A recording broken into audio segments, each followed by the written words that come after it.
పాయకరావుపేట వైసీపీని టెన్షన్ పెట్టిస్తోందా? పాయకరావుపేటలో అనిత గెలుపు నల్లేరు మీద నడకేనా?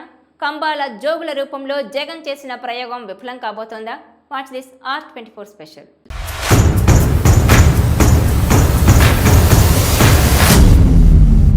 టికెట్ల కేటాయింపుల విషయంలో జగన్ ఎడాపడా షిఫ్ట్లు చేసి పారేశారు.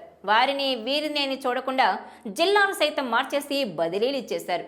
ఏకంగా 80 మంది దాకా సిట్టింగ్ల సీట్లలో మార్పులు చేశారు.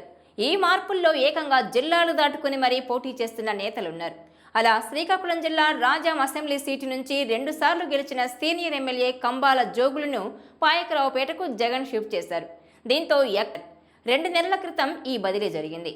అయినా దీని మీద వైసీపీలో రచ్చ అలాగే ఉంది. సిట్టింగ్ ఎమ్మెల్యే గొల్ల బాబురావు వద్దంటూ పాయకరావుపేటలో పెద్ద ఎత్తున వైసీపీలో వ్యతిరేకత వచ్చింది. దాంతోపాటు ఆయన గ్రాఫ్ తగ్గడంతో ఈసారి ఆయనకు చెక్ పెడతారని ఊహించారు. అలా ఆయనకు రాజ్యసభ ఇచ్చి ప్రమోషన్ ఇచ్చేశారు. దాంతో బాబురావు హ్యాపీ. అయితే ఆయన కోరిక మేరకు లోకల్గా ఉన్న వైసీపీ నేతలకు టికెట్ ఇవ్వలేదనే చర్చ సాగుతోంది. బాబురావు తన మీద యుద్ధం చేసిన వారిలో ఎవరికి టికెట్ ఇవ్వొద్దని అధినాయకత్వాన్ని కోరిన మీదనే రాజాం నుంచి ఈ బదిలీ జరిగిందని అంటున్నారు. ఇక రాజాం నుంచి వచ్చిన కంబాల జోగులకు పాయకరావుపేటలో రాజకీయం పట్టు చిక్కడం లేదు. ఆయనకు గొల్ల బాబురావు అండుండాల్సిందే. అలా ఆయనే అన్నీ చూసుకుంటున్నారు. దాంతో బాబురావు పట్ల అసంతృప్తిగా ఉన్నవారు మళ్ళీ తమ దారి తమదే అన్నట్లుగా ఉన్నారు. ఇంకోవైపు చూస్తే నాన్ లోకల్ కార్డుతో టీడీపీ కూటమి జనంలోకి వెళ్తోంది. ఇతర జిల్లాల నుంచి వచ్చిన వారికి ఓటేస్తారా అని ప్రచారం చేసేసింది. దాంతో టీడీపీ కూటమికి ఈ పరిణామాలు కలిసి వస్తున్నాయి. తెలుగు మహిళా నాయకురాలు వంగలపూడి అనిత కూడా నిజానికి నాన్ లోకల్ అనే చెప్పాలి.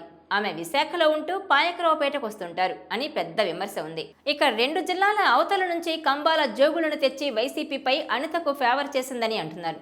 అనితకి ఇప్పుడు అంతా అనుకూలిస్తోందని చెబుతున్నారు. ఆమె అభ్యర్థిత్వం వద్దు అన్న జనసేన కూడా సర్దుకొని పనిచేస్తోంది. వైసీపీ వర్గ పోరుతో కొందరు ఆమెకే మద్దతుగా నిలుస్తున్నారు. అదేవిధంగా టీడీపీలో కూడా అంతా ఐక్యంగా పనిచేస్తున్నారు.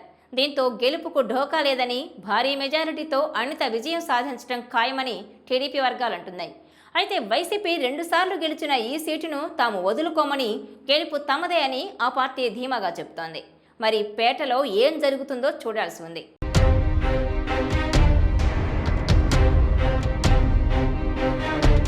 ఈ వీడియో మీకు నచ్చినట్లయితే please share, like and subscribe R24 Telugu.